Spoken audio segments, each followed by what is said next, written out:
All right, guys, welcome to the Analytics Capper YouTube page. I'm excited to have my first ever guest, Pamela. Do you go by Pamela or Pam? Whatever floats off your tongue. Okay, Pamela. No, I'm excited. I'm honored to have her. We're going to get into her background, how she got into the space, what she looks for in terms of games and bets and things like that. And then I have like a fun Q&A quick fire question at the end. Before we get to that, do you have any questions or comments for viewers, Pam? Nope, I'm ready to just fire away. Okay. All right. So I'm looking at the guideline I have. Let's start with how we know each other. Do you remember how we met I online? have no idea. Twitter is such a weird place. You just end up kind of speaking to somebody. I think it always starts with like a comment or something, and then it just kind of rolls into there. And then, oh, you're in Dallas, and oh, I'm in Austin. And then, hey, we're like pen pals now. That's pretty much, yeah, that's pretty much it.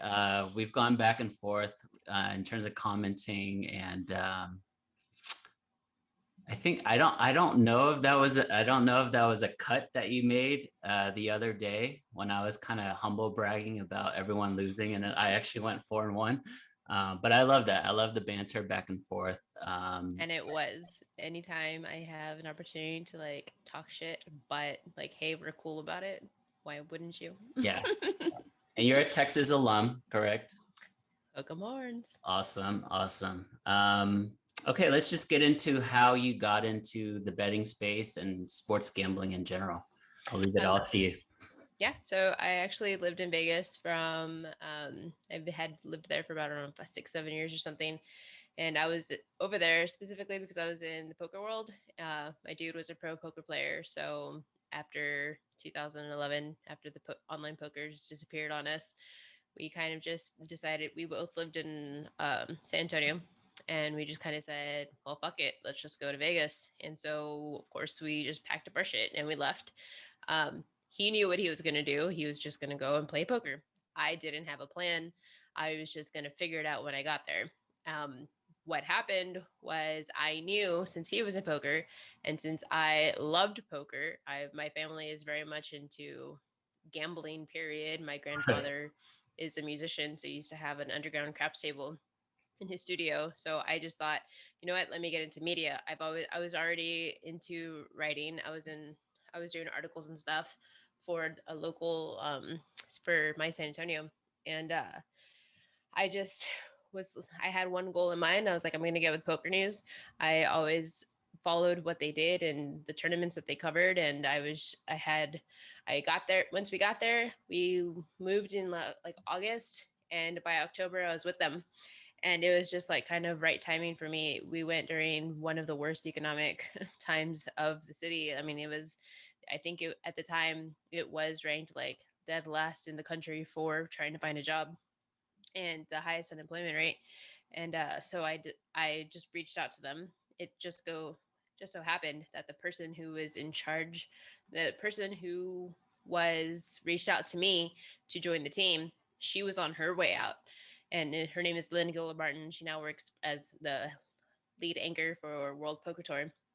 And so she was on her way out, had an opportunity, and she said, you know, this is you couldn't have reached out at such a great time. And I started out with like not even getting paid. I was like an intern or something for like a solid month. And then but threw me into my first big gig, and that was covering, you know, the NBC Heads Up tournament with Jennifer Tilly and all the big names, Phil Hellmuth and Phil Ivey. And it was just like, that was my like, and I did it all by myself. And it was like, here is your first assignment, go do it, figure it out. Well, anyway, long story short, I was in the poker world for so long. I lived, breathed, and ate poker. If I wasn't playing poker, I was, you know, working poker, and I actually was a poker dealer. I thought I was at Poker News, and then like a couple years into it, I was like, you know what would be really fun? Like I'm so good with like I know all the games in poker, like literally every variant.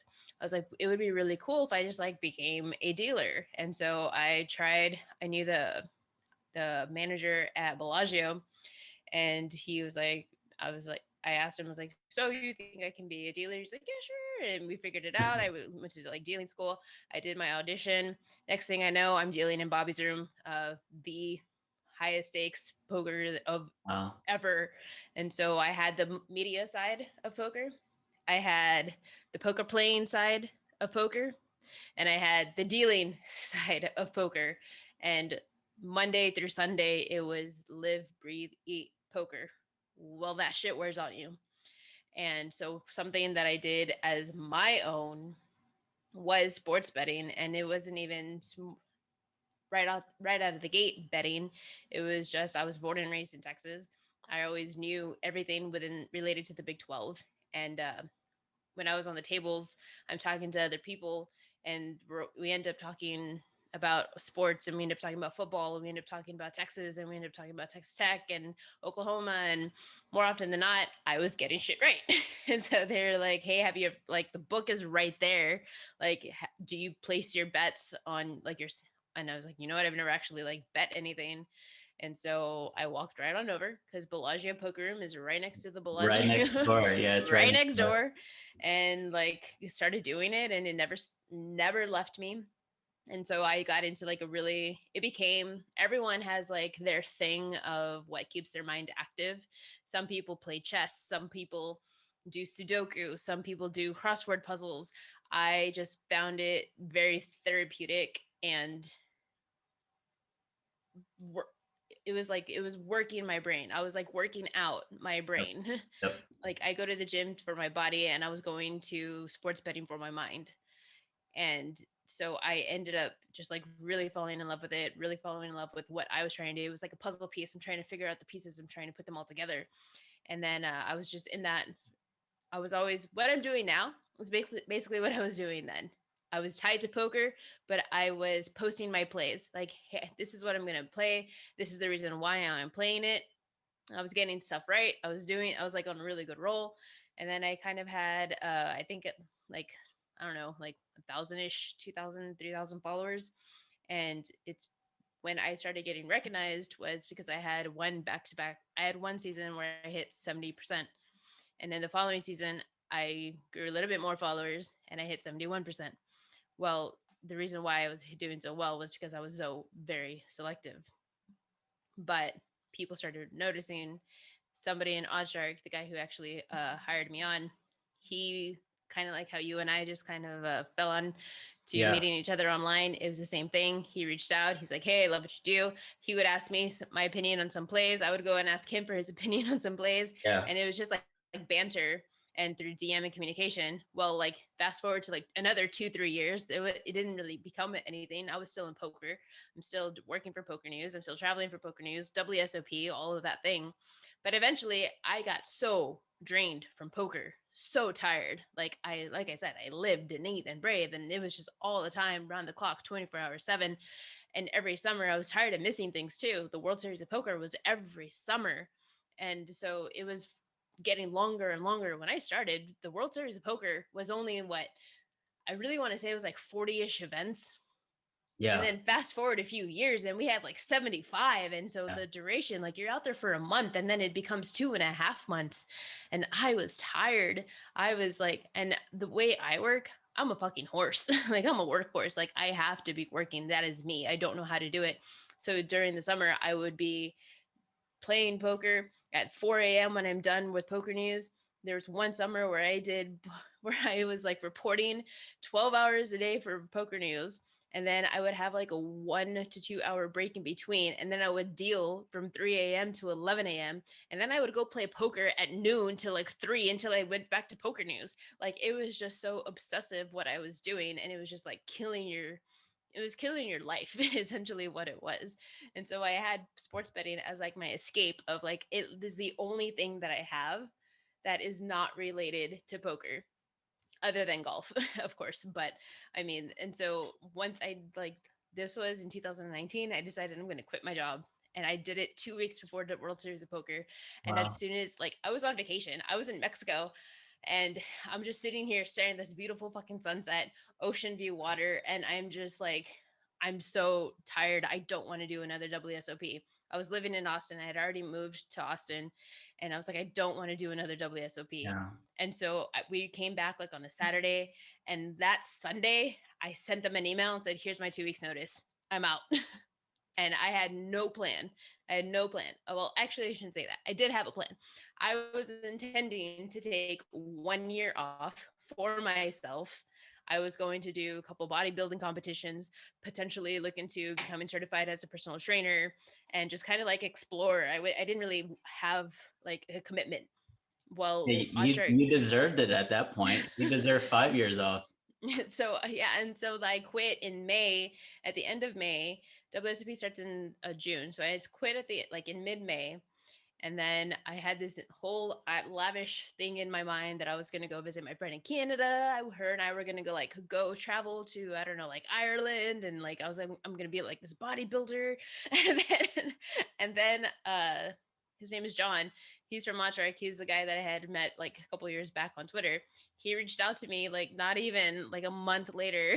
And he's like, hey, I saw that you're a free agent, we're going to Vegas. How about you come and meet us? And I was like, okay, cool. Like I didn't get to go to Vegas because of WSOP. It was nice to have to be able to go to Vegas, not related to poker. Yeah, So I was like, absolutely. So they flew me out and we hung out, and it was like a whole team thing. And at the end of this like 2 day trip, they're like, so cool, you want to like join our team? I was like, oh shit, cool. And it was like, and I thought that it was going to be, like a temporary, like here's like get paid per article type of thing. And instead it was like, no, your salary, you're with us. Like you're employed. And I was like, shit, like that's awesome. It's kind of like right place at the right time situation. that's great. Because this was obviously before like the sports betting boom. I'm going to say that I was in 2019. So, I mean, I've been with them for over a year, and it was just because I'm doing what I'm doing now. And Yeah. somebody who had the ability to like hire me on and join their team kind of recognized me, noticed me. And so, I mean, you can say that I just have been doing this with Hotchart for like just over a year, but in reality, like I have been doing this for like 5, 6 years, Yeah. and it's just paid dividends now. That's really impressive. I mean, so you gave me a ton of information there. Obviously, So sorry. most of that I didn't know, but that's amazing. This is the point of this. We're just talking back and forth. So you moved from San Antonio to Vegas, you said back in 2011? Yeah. 2011. So I actually was in San Antonio too. There's so many connections right now. So I was there That's from exciting. '09 to 2011. Mhm. You probably played a lot of golf at the time. I was playing golf too, more for fun. Mhm. But I'm sure we, without knowing, probably crossed paths. But the fact that you moved to Vegas, which Totally. is like my dream that I never Mhm. ended up doing, that's awesome. I'm sure you could tell amazing stories in your poker life, dealing and also working on tour. Absolutely, because you have all aspects of it. You have the media side, so the journalist side of poker. You have the poker playing aspect of poker, and then you have the dealing aside. And oh, if I could tell the stories. All right, so we did have a question from one of our Twitter followers. You basically answered it. You know, like how did you get involved into Odd Shark? But what was like your educational background? Why did you even get into? I guess you said your family's in gambling and you've always been in poker, and so what you studied in school didn't really, did it translate or was it connected at all? So what was your educational background? Did Is there one person out there No, that got a degree in college and is no, utilizing it no. today? I feel like it's a rare breed. Like unless you're a doctor or a lawyer, then the majority of the people probably aren't using. Even And then, even then, I'm a lawyer. I'm not oh doing any tech. geez. Yes. See, and so even then, like it's, I mean, it's so hard to find somebody, especially nowadays in 2021, where you're having somebody who did exactly what they were thinking they were going to do. But no, I kind of have bounced all over the place my entire life. I've been a grinder my whole life. I've been working since I was 15. My first my first job was working as a golf cart attendant at the golf course that I would practice at. And then eventually they moved me into the pro shop, and so I was in there. Um so I've even been behind the cart picking up the balls on the driving range. Like I've kind of done it all. I've worked for senator, and then I thought that I was going to go the lawyer route too. Went to day one, and I was like, "Fuck this life," and I was like, "I'm never going back." And so like I've worked for senator. My entire life is kind of built for going into law, and worked for senators and judges and different attorneys and different sectors, and it wasn't for me. I didn't want to do it. I just had Yeah. like different passions. So I kind of bounced everywhere. And then I got into, when I was in San Antonio, I was in higher education. I was working at the university at UTSA. And I was on the side just doing articles for some of the local sources. And it was just like writing was always kind of like my thing, and I just really liked it. It was easy for me. I don't ever have to draft. It's just like pick your brain, start writing, and just do it. And so it was an easy transition for me to do that in San Antonio, and then find my way to do it in for Poker News. It didn't really take difficulty at all. And then I had to like interview players. I think that was like the biggest thing that I had to deal with when I went into Poker News was, oh shit, like that's Phil Ivey. Like how do Yeah. I, like these are the biggest names in the game, and then but you've been around Rocking them for rocking his Jordans. Yeah. Against Jordans, but then you've been around them for so long that it's like, oh, they're just normal people. And some, like, some of them have become friends. So it's just like everyone's just, they're all just normal people. And then you become comfortable with it. And then I think that's why I did so well in Poker News, because I didn't give a fuck. Like, I don't care who you are. If I have to ask you a question for my job, I'm going to ask you a question for my Yeah. job. So I've gotten some really great stories and articles out of that, and that's kind of helped me to now what I'm doing with Ozark. More writing, more video, more content. It's stuff, everything that I've already been comfortable with doing.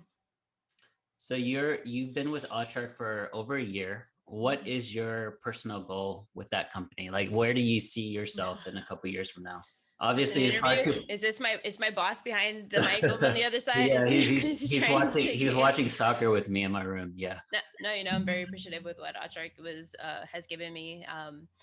I very fortunate that they were the ones that reached out and said, we like what you're doing. We'd like you to be part of our team and kind of bring along every positive aspect that you have to our company. So I'm very appreciative for Ozark and where it goes. We'll see what happens. The legislation is kind of like a really big deal in the United States right now. Living in Texas, though, I don't think it's going to happen. But I love my team. They've been supportive of me for over a year, and they kind of give me the reins to do the type of content that I want. They don't really assign me anything. It's Pam, whatever you want to do. And so I that's awesome. do I do what it is that I want. I talk about the sports that I want. I'm not forced into talking about, Korean baseball or some shit. like they give me the ability to be pretty free with what it is that I'm able to provide. Cool. All right, so let's get into the Super Bowl. So Oh, hey. who were you on, and what prop bets? Because for me, just observing from afar, and again, this is the first time we've ever met. I've only seen you on Twitter, but you are really good with diving into certain stats and different angles, whether it's the tight end versus this team, or the number of offensive snaps this running back will get. Like things like that are Mm-hmm. really good. So let's talk through Super Bowl.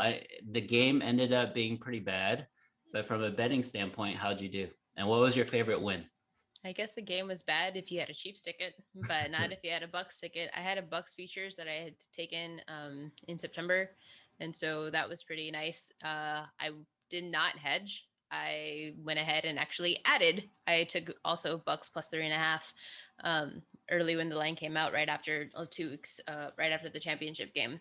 So no, I thought the Super Bowl was kind of exactly how I thought it would be. I didn't obviously think that Mahomes would have 0 touchdowns, but I did absolutely think that offensive line was going to be the biggest weakness against this pass rush. And I guess if there was anything that I was comfortable in, if you follow me on Twitter, then you know that one of the things that I look at almost always first is how good is your offensive line and how good is your pass rush. That's typically my first go-to, because I've always said that if I was a man, I would probably be a pass rusher. And so I think it's just like this affinity that I have of mine of like, man, those pass rushers are so fun. They have such a great job. So cool. That's a Um, that's a very interesting hypothetical. no, like legit, like anytime I have to like tackle someone, like I'm such like a tomboy at heart that I'm just like, man, I really love like the whoever invented the pass rush position, amazing. Kudos to you. It's the most incredible position in all of sports. And so now you want to give me a vulnerable offensive line. I don't care how good your quarterback is. How are you going to be able to be a good quarterback when your offensive line isn't going to be able to protect you? So it's something that I always look at first, and you already have a good idea. You can always think of, oh man, like without even having to look at stats, that team has a good pass rush. And then let me make sure, yep, oh, that team is an offensive, they get sacked a lot, bad offensive line, yep. And so, I mean, looking at that alone is always going to give you pause. Yeah, I mean, I absolutely agree with you. I mean, the offensive line, especially with a team that's so pass heavy, it's the first domino, right? And if the first domino doesn't stay up, the rest is going to fall. And we saw that come into fruition. I had a Bucks future as well, but I actually organically hedged. I call it organically hedged because I did believe that maybe I did buy into the hype a little bit, but I did believe that the Chiefs could score, but the fact that 0 touchdowns from Holmes, 9 points total, I mean, that was unexpected. But my favorite bet of all was the under, and that hit pretty easily. So Yeah. happy about that. Super Bowl. Okay, so let's get into golf. I know you have a background in golf. This week is the Pebble Beach AT&T Pro Am. Who's your outright winner? Who's a dark horse? And what else? Who's your favorite matchup? I took a few outrights. I just tweeted them this morning. I woke up early and I was like, I don't really like to play outrights. It's such a lottery Me ticket. neither. Yeah, me neither. So I really don't even put a lot of money on this. This is more so just to have like a sweat of it and just to feel like, oh, I'm like, there's this guy that I'm rooting for. I did hit one outright last year and it was Dustin Johnson. So, I mean, can you say that you really even predicted the correct winner? Because you can just kind of fire on him on every tournament and I'm sure he's going to hit one of them. But for this week, for this tournament, I went ahead and took Will Zalatoris, Max Homa, and Norlander. Zalatoris is not having a good first round, and that's kind of surprising for me. But I mean, Norlander, he's tied for fourth right now, so that one's doing pretty well. And Max Homa is tied for 25th at the moment. But we're so early, it's day one. I think what I've been seeing from Zalatoris is he likes to kind of get a slow start, get a feel for the course, and then he kind of dominates on day two. So hopefully he can kind of bounce back here. But my dark horse, I mean, Gim, I don't know if anybody is too familiar with him, Doug but Gim. Doug Gim, Yeah. he is tied for 25th right now, but his odds was plus what was it? Plus 11,000 to win this tournament. And just Poana Greens is his best putting surface, and you can tell like maybe his iron shots aren't the best, but as soon as if he can just get it to the green, he's gonna knock them in. And so birdie opportunities are potentially there for him. And so he's my long shot that I didn't tweet about, but I did end up taking a small little bet on him because plus 11, what was it, plus 11,000 Yeah. for on his best putting surface. And I think he's probably like top three Yeah. putters in the world Yeah. on Poana. So I do not fire on him. So in terms of golf, I mean, I love the game of golf. I'm not very good. I'm a late starter, but it sounds like you kind of grew up around the game. You worked it. Let's get into that a little bit. Yeah, I've been playing golf my entire life. I started playing when I was 7.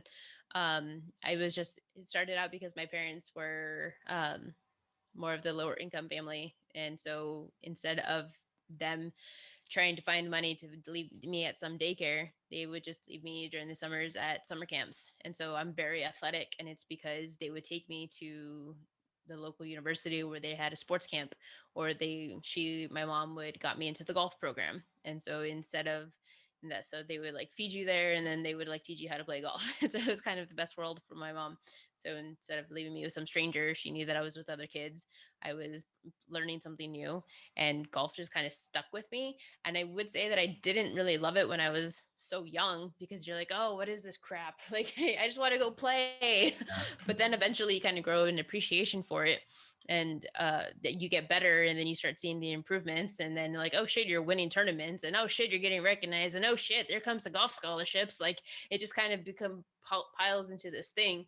But yeah, so I actually did have the ability to play golf in college, and mom, I know I'm bringing up a sensitive subject, but I told my parents I didn't want to play golf in college, and I quit cold turkey, like competitively.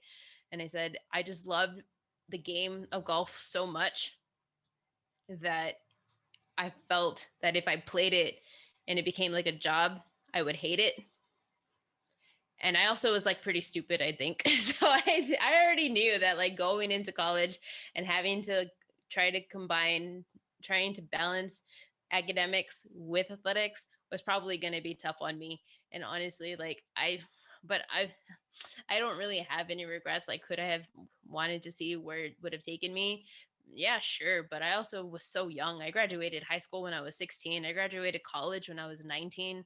Like I said, I've been grinding my entire life. So I never had the mental capacity.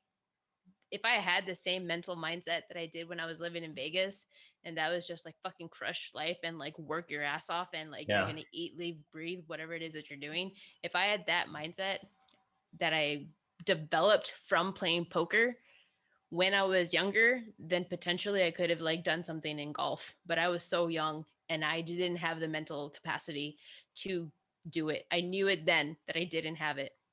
Now I had the nerves then, always on the first tee. It never failed. It never failed. I've been playing my whole life and it never failed on the first tee. If one person was watching me fucking shank and they're like, who is this person? Why is she like ranked number one? And then as soon as the crowd goes away, oh, I'm back to my game. That has never happened since I started playing poker. Like now I'm like, yeah, like come watch me. Look at who I am. Oh, you don't believe that I'm good? Let me show you that I'm good. Like it's just a completely different mentality. And Mm. I got that mentality from playing poker. That's very cool. So quick questions regarding golf. So just tell me yes or no. Do you think Okay. Jordan Spieth will win another major? No, Do you think Tiger Woods will win another major? no, Do you think Ricky Fowler will ever win a major? no. And do you think Brooks Koepka will win this year? Yes. Okay. Okay. Pretty solid. Pretty solid. So we have another question from a Twitter follower, Atu Euro. He asked or she asked, what percentage of your bankroll do you allocate to each bet? And in what circumstances do you advocate on hedging a futures bet? Which is perfect segue to your bucks. Right. So I'm a same size better. So not, when I say that, people kind of get confused. They're thinking, I bet the same size for all my bets across all sports. Let's say for an outright, like I said, I don't really like to do them.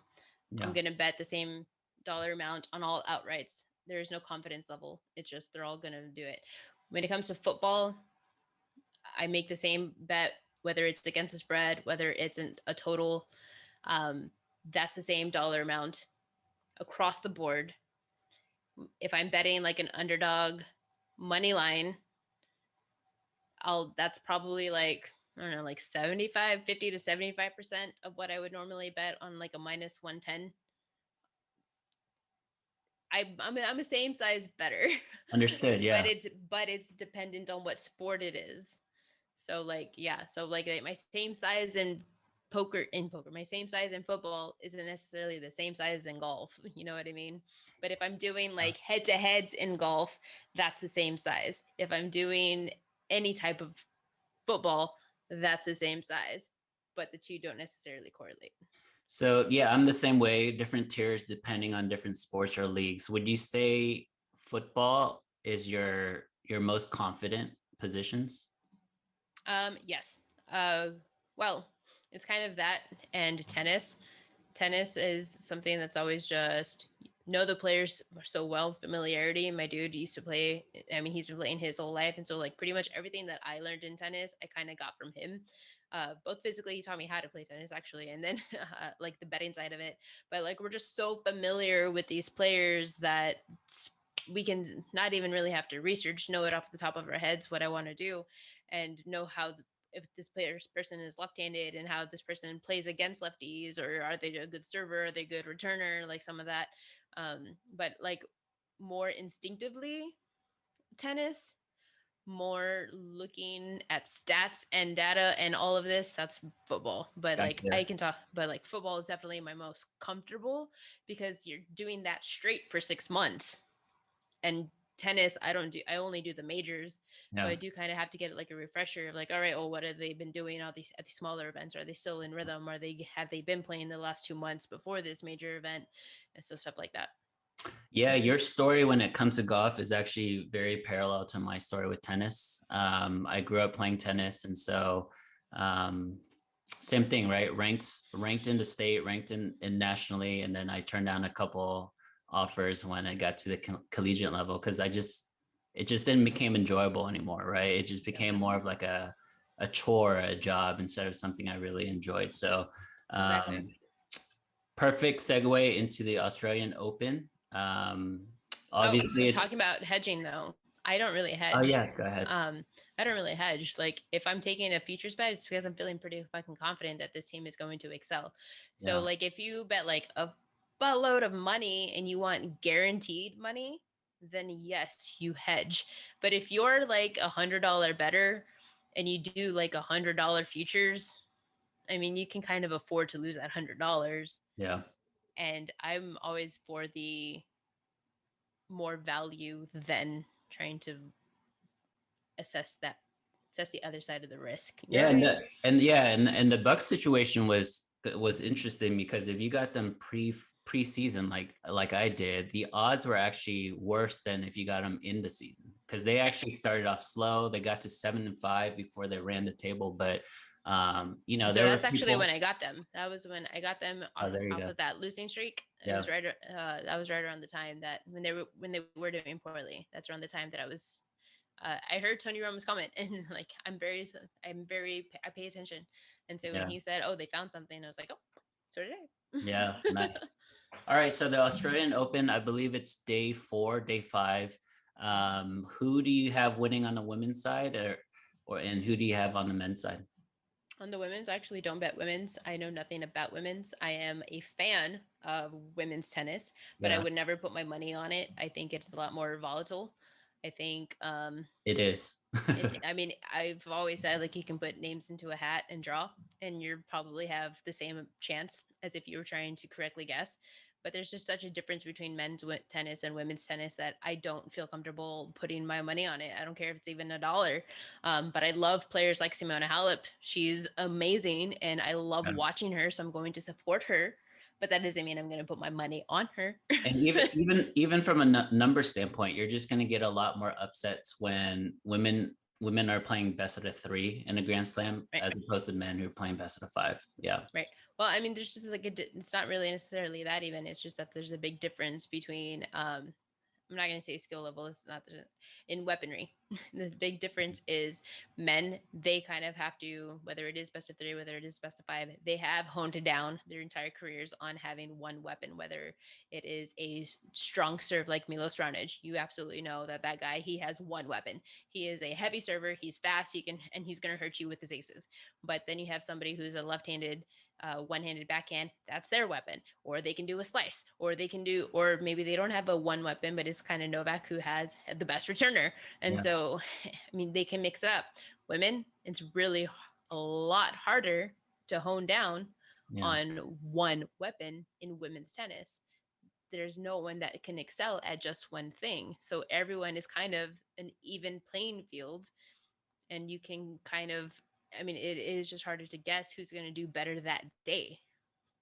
Very true. And I mean, with the 2021 Australian Open, the weird thing here is we just don't know how people have been playing, right? A lot of these guys haven't been playing. They've maybe been playing, small tournaments or even tournaments that don't count, but we don't know how they've been in a setting like a Grand Slam. So it's very interesting to handicap, very interesting to predict. So I am, interested to hear who you think. I hope it's not Djokovic, but who you think is going to take it this year? No, I went ahead and took Medvedev on the features. So I did. I took him to well.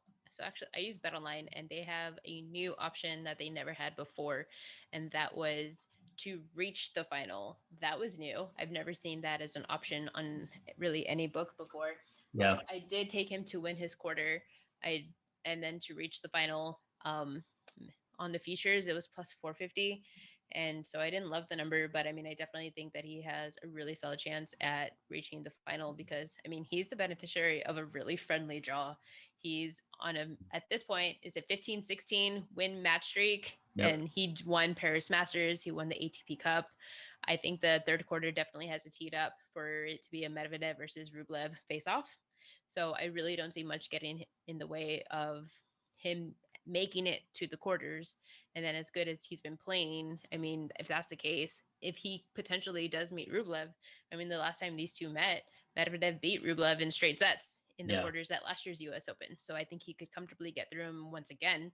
And so I really think that this is Medvedev's to win, because Novak, he definitely has. He's the one who's typically the beneficiary of a friendly draw. Well, this year he's kind of has I'm not going to say it's a tough draw, but for him and what he's used to, it's more difficult. And I mean, you kind of saw him kind of play a little off the other day. And I mean, I think he's going to enter, if he does make it to the final, he's going to have more miles. And who's that going to benefit? Medvedev. Yeah. I was surprised that Francis Tiafoe took a set of Djokovic. I was super surprised. Oh my God. Like, Tiafoe is good. He's not that good. No, no. He is not that good. He cannot get a set off of anybody. And then he got one off of Novak? Come on. Yeah. All right. So I think that completes everything. I just wanted to get into some of the questions that our Twitter followers had. Rob Pearson, what is your dark horse for the NCAA tournament basketball? Okay, so here's the secret. This is for your users only. Okay. Here's what you do. You look at the bracket, you find the best logo, and that's your dark horse. Beautiful. No, I know nothing about basketball. Texas. And Texas. Yeah. And Texas. No, I know nothing about basketball, so your guess is as good as mine. Okay, so from Brandon, what is your max on squat? The most I've done, I don't know what my actual max is. So max is 1. I haven't done 1, but I was able to do 6 at 225. Oh, wow. Impressive. So my max is probably up there. Are you still training and working out frequently today? I am. I do 5 or 6 days. Right now I'm on a 5-day plan. I was on a 6-day plan for like 6 months. And so I'm kind of getting a breather. And the reason why I'm now on a 5 days, because I am going to go back into competition prep. That's going to start at, what are we, February? That's going to start here in March or so. And then I'm going to do a competition in June, July, and August. So I'm kind of taking it easy right now, because I know it's going to be a grind for the next few months. Well, this is kind of funny, because the next question is, what is your favorite cheat meal? Oh, so I don't really like cheat. So I don't like, so I actually did get my certification in personal training. Okay. And I don't like people to use the word cheat, because cheat implies that you're just like stuffing your fucking face, and you're just like no sense of like what you're eating, how much you're eating. You're just going crazy. I am in the world of bodybuilding, so I stick to my calories. If I'm on a 2,200, 2,000, 2,500, whatever my calorie intake is, I stick to that, but I'm just eating my meals that I want. So I could have a pizza, but I get like a little, personal sized pizza, and that's what I eat for the day with some salad, or have some cheese sticks. So I'm not cheating, because I'm still staying within my calorie count. Gotcha. But I am eating not as healthy. I'm not as clean. There you go. Not as clean. Okay. But no, my absolute favorite food though is I kind of have a lot because I don't eat out too often, but I love Thai food. Oh my God. I love the spice of Thai food. It's so good. I love chips and queso. Chips and queso is like the death of me. I pretty much feel like at some point that I work out just so I could eat chips and queso. Nice. And then I love flour tortillas. I'm the Mexican in me. I'm right now though, I'm like on a super pizza crave. I don't like pizza. I really don't. But I had this pizza the other day and it was delicious. And I like, if it wasn't shit weather outside, I would have gone to go get one today, but I'm gonna save it probably for Saturday, and I cannot wait. Was it thin crust or deep crust or deep dish? It's neither. It's just it's like a little pinche pizza. It's so small. What made it taste so good? What made it leave an impression? So I've had this pizza before, but I had them put extra sauce on it, and when they put extra sauce, oh, it was life-changing. All right. It was life-changing. All right, favorite musical artists? Oh, I have so many. What type of music do you listen to? I listen to everything. I grew up as a rock Definitely a rock chick. Something really interesting about me is I used to be a skater. I had a half pipe in my backyard. My I dad can said, see that. I can my see that dad, actually. yeah, my dad was like, I don't want you to be, I don't want you to be the only girl out with all those boys. He's like, so I'll bid you one. So we had a half pipe in the back, and my friends would come over and like we'd use my half pipe. But I was into rock very early on. My mom was a '70s junkie, and my dad is into country.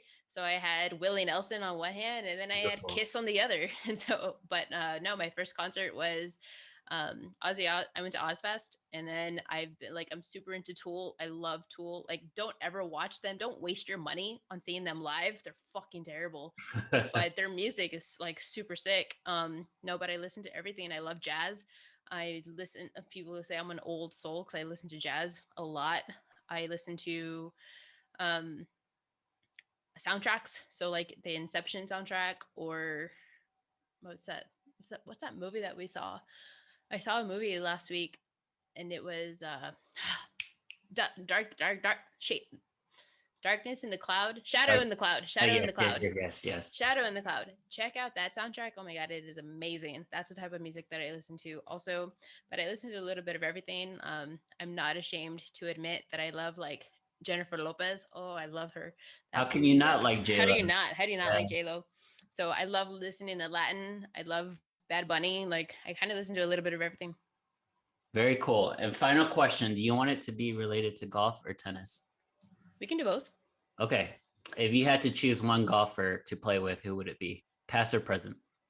Probably Brooks. He's kind of my secret crush. Right. Okay. Okay. I see that. Florida and then State.